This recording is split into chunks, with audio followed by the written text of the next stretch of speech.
వారం 10 రోజులుగా కాంగ్రెస్ పార్టీని కుదిపేస్తున్న ఇష్యూ కొండా సురేఖ ఇష్యూ. ప్రస్తుతం లండన్ టూర్ ముగించుకొని హైదరాబాద్ చేరుకున్నారు సీఎం రేవంత్. సో దీంతో ఈ 10 రోజులుగా పార్టీని కుదిపేసిన కొండా సురేఖ చిన్నారెడ్డి ఇష్యూలో మరి ఇప్పుడు ముఖ్యమంత్రి ఏ విధంగా ముందుకు వెళ్తారు అన్న అంశంపై రాజకీయ ఆసక్తి నెలకొంది. హైదరాబాద్ వచ్చాక అన్ని విషయాలపై మాట్లాడతానని ఇప్పటికే సోషల్ మీడియాలో హింట్ ఇచ్చారు రేవంత్ రెడ్డి.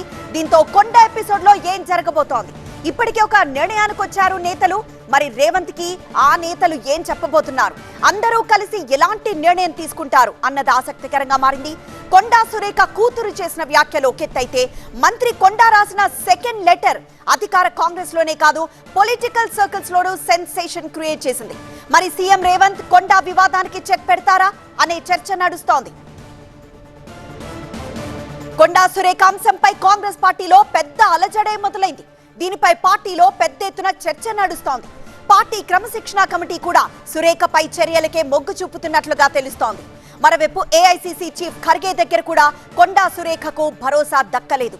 మంగళూరులో ఖర్గేతో సమావేశమైన సురేఖ కుమార్తె వ్యాఖ్యలపై ఏఐసీసీ చీఫ్ కు వివరణిచ్చారు.